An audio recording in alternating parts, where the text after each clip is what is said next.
D'abord, d'où ça vient? D'où c'est parti? Vaste problème.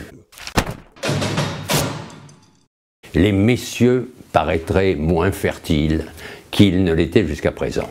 C'est un problème qui fait peur, c'est-à-dire que dans les cellules reproductrices mâles, les spermatozoïdes, elles ont baissé en quantité par unité de production, par centimètre cube. Alors ça pose des tas de problèmes. D'où ça vient?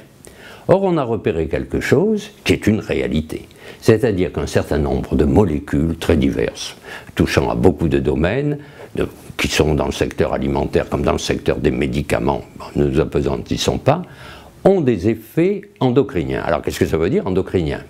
Vous avez à l'intérieur de votre corps deux types de glandes. Les glandes exocrines, c'est-à-dire qu'elles fabriquent des sécrétions qui coulent au dehors. Alors c'est les glandes de votre tube digestif, c'est vos glandes salivaires, plein.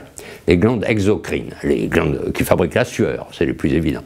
Et puis il y a les glandes endocrines. Endo, ça veut dire à l'intérieur. Alors celles-là, qu'est-ce qu'elles font? Elles fabriquent des substances qu'on appelle les hormones.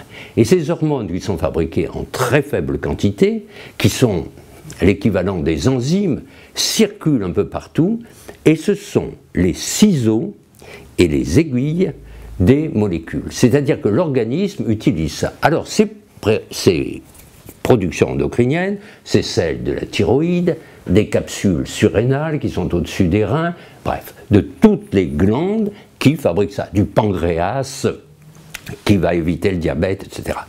Ce que l'on voit, c'est qu'un certain, et bien entendu, les sécrétions sexuelles, les hormones sexuelles, ce que l'on voit, c'est que, à l'heure actuelle, il y a incontestablement des molécules produites par l'industrie, incorporées dans des produits que l'on respire, que l'on avale, que l'on s'injecte, etc., qui vont agir sur le point d'impact des hormones, des produits endocriniens, et qui vont empêcher les mécanismes chimiques de fonctionner comme ils devraient fonctionner.